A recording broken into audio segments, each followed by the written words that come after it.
선생님이 우리 모임의 기둥이세요?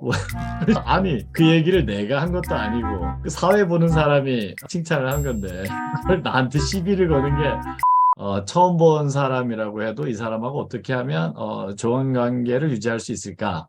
어떻게 하면 좋은 관계를 맺고 꼭 무슨 이해관계에 따라서 이익을 얻거나 이러지 않더라도 누구나가 다 우리의 본질이 한없는 사랑이기 때문에 좋은 걸 주고 싶고 그렇죠. 그리고 사랑하는 마음이 있잖아요. 뭔가 상대방이 잘 되기를 바라고 도움을 주고 싶고 이런 마음이 누구에게나 다 있어요. 그리고 또 나도 어떻죠? 나도 관심을 받고 싶고 인정을 받고 싶고 사랑받고 싶고 이런 마음이 있어요. 왜냐하면 그게 우리의 본성이기 때문에. 그건 뭐 피해갈 수 있는 게 아니죠. 사과를 심으면 사과가 열리는 것처럼 너무 지극히 당연한 본성이란 말이죠.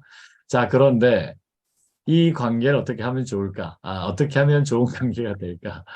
똑같은 내용이지만 사실 실천이 잘 안 되기 때문에 이제 놓치는 건데 정리를 해보면 이렇습니다. 첫째는 상대방에 대해서 비판하지 않는 거죠. 비판하고 비난하고 누군가를 만나고 왔는데 어, 벌써 십몇 년 된 얘기거든요. 근데 이분들이 정말 그 사이에 코칭을 받고 그리고 본인도 사실 사람들하고 관계 맺는 걸 잘 못했던 분들이거든요. 그래서 다른 사람하고 관계를 맺을 때 그 당시에는 몰라요. 나중에 알게 되는 거거든요. 그 당시에, 그때 제가 분노 폭발이었네요. 그러니까 다른 사람들이 뭘 원하는지, 어떤 생각을 하는지, 사람들이 어떻게 느낄지 이런 거는 전혀 모르고 그냥 일방적으로 내 기분만 가지고서 막 얘기하고 막 쏴붙이고 이제 그랬다는 얘기를 하더라고요. 그랬는데 그 친구가 잠깐 같이 있다가 또 그 자리에는 없었는데 그 나중에 따져보니까 십몇 년이 지났는데 제가 무슨 모임을 할 때 제가 이제 강의를 할 차례였어요. 어떤 분이 저에 대해서 사회 보시는 분이 저를 좀 굉장히 뭐랄까 칭찬을 많이 하면서 저를 소개를 했어요. 김필수 선생님은 우리 모임의 기둥이시고 스승님의 훌륭한 뭐 제자고 훌륭한 분이다. 이거를 막 얘기를 했단 말이에요. 그 얘기를 했는데 쉬는 시간에 커피 마시러 잠깐 나왔었단 말이에요. 커피 마시러 잠깐 나왔는데 그 친구가 저보고서 되게 삐딱하게 쳐다보더라고요. 예전에는 굉장히 저에 대해서 따뜻한 시선으로 바라볼 때도 있었는데 굉장히 삐딱하게 쳐다보더니 선생님이 우리 모임의 기둥이세요? 아니, 그 얘기를 내가 한 것도 아니고 그 사회 보는 사람이 칭찬을 한 건데 그걸 나한테 시비를 거는 게 되게 당황스러웠던 기억이 나거든요. 저도 이제 코칭을 받고 그 시간이 지난 다음이었기 때문에 이거는 내가 지금 감정이 안 좋을 때 반응하면 안 되지.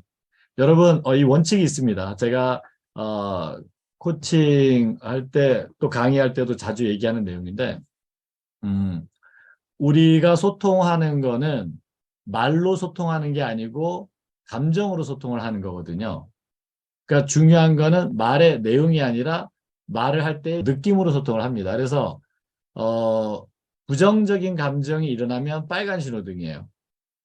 그리고 긍정적인 감정, 편안하고 즐겁고 이런 느낌은 푸른 신호등이 되겠죠. 그러니까 빨간 신호등일 때 차를 몰고 가시나요? 안 되죠, 그죠? 그럼 사고 나겠죠? 그러니까 빨간 신호등일 때 딱 멈추는 것처럼 그때는 일단 대화고 행동이고 뭐고 다 멈춰야 돼요. 스탑.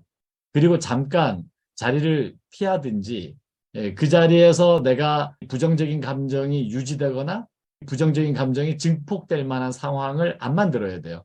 그래서 stop talking, stop doing 뭐든지 다 멈추고 제 생각을 바꾸어서 감정을 누그러뜨릴 수 있도록 뭐 화장실에 가서 감삼례를 반복하든 아니면은 눈에 보이는 건 다 진짜가 아니지. 이런 거는 다 환상이야.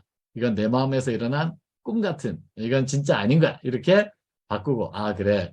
어떤 사람이 나에게 뭔가 불편한 일을 일으킬 때는 그 사람이 몰라서 그런 거야. 이렇게 생각을 한번 전환하고 그러고 다시 돌아와서 마음이 평온해지면 그때는 얘기해도 괜찮아요. 만약에 어떤 것도 반응하기 곤란할 때는 딱 한 가지 방법이 있죠. 그냥 웃어주라. 상대방이 나타났을 때 항상 웃어주고 환영해주고 반가워해주고 이렇게 하라 그랬는데 그것도 맞죠. 그런데 뭔가 내가 말로 표현하기 애매할 때도 제일 좋은 방법 중에 하나가 미소 짓는 거예요. 고개를 끄덕이면서 내가 동의할 수 없는 내용일 때는 고개 안 끄덕이는 게 좋죠. 내가 동의할 수 없는 내용에 대해서 어설프게 내가 동의한 것처럼 보이면 안 되니까. 그렇지만은 미소를 짓는 거. 미소를 지으면서 아, 당신에 대해서 내가 좋은 뜻을 가지고 있습니다. 이렇게 느낄 수 있게 해주는 게 좋죠. 그렇게 해서 파란 신호등이 되면 그 다음에 이제 대화하는 게 원만하게 될 수가 있어요. 근데 그렇게 하면 안 되는데 그 당시에도 제가 커피를 마시려고 하는데 어, 굉장히 당황스러웠던 기억이 있어요. 그런데 오늘 그 얘기를 제가 했거든요. 그리고 지나서 생각을 해보니까 아, 오래된 얘기지만 그런 얘기를 해서 그 사람이 기분이 좋았을까요? 불필요한 얘기를 했구나. 저도 좀 반성을 하게 되더라고요. 이 얘기를 해서 과연 상대방이 기분이 좋을까? 옛날 얘기라고 해도 내가 얘기하려고 했던 초점은 지금 좋아졌다는 걸 강조하기 위해서 지금은 정말 못 알아볼 정도로 이렇게 좋아졌지라는 칭찬에 포커스가 있기는 했지만 굳이 과거에 안 좋았던 거를 얘기하는 거는 참 의미가 없는 불필요한 얘기였구나 이런 생각이 들더라고요. 그래서 상대방에 대해서 얘기할 때는 상대방이 들었을 때 기분이 좋을까? 그런 상대방에 대한 비판이나 비난이나 또 내 개인적인 감정으로 느끼는 부정적인 경험, 부정적인 사건, 불편한 말 이런 것들은 아예 애시당초 꺼내지 않는 게 무조건 좋다는 거죠. 그렇게 하시는 게 제일 좋고 두 번째는 상대방을 존중해 주는 거예요. 상대방을 진심으로 존중해 주면 어떻게 할까요? 아까처럼 미소 짓게 되죠. 훌륭해. 이렇게 먼저 아주 반가운 표정으로 대하겠죠. 그리고 그 사람이 하는 말을 내가 상대방을 존중하면 내가 말을 많이 할까요? 상대방 얘기를 많이 들을까요? 당연히 상대방 얘기를 많이 듣겠죠. 상대방이 충분히 얘기하게 하고 먼저 호감을 갖고 대하고 그 다음에 진심으로 들어주고 또 내가 진심 어린 칭찬이나 격려 이런 것들을 많이 하게 되겠죠. 그렇게 했을 때 상대방은 자기의 어떤 인정받고 싶은 욕구가 충분히 충족된 상태에서 나에 대해서도 내가 바라지 않았고 이걸 해달라 저걸 해달라 말하지도 않았는데 다 알아서 들어준단 말이에요. 이런 일들이 뭐 경험들 해보셨을 텐데 늘상 일어나게 돼 있습니다. 그리고 어, 1대1로 있을 때도 마찬가지지만 상대방이 자신이 훌륭하다고 느낄 수 있게. 왜 그런 분들이 있죠? 자기 자꾸 깎아내리고 비하하고 이런 분들이 있는데 그런 분들은 자기를 깎아내리는 게 습관이 된 경우들도 있어요. 그래서 내가 아무리 격려를 해줘도 그 말을 귓전으로도 안 듣는 분들이 계시는데 그럴 때는 이런 얘기를 해주면 좋아요. 그러니까 본인을 너무 깎아내리지 마세요. 본인은 그렇게 깎아내릴 만큼 부족한 존재가 아니에요. 지금 시커먼 비닐봉지로 쌓여 있어서 그렇지 그 안에는 아주 빛나는 보석 같은 본인의 모습이 있습니다. 그 비닐봉지를 벗겨내기만 하면 그 안에 빛나는 걸 보실 수가 있어요. 저는 그 빛나는 모습을 볼 수 있는데 본인은 그 비닐봉지 때문에 잘 안 보이실 수도 있어요.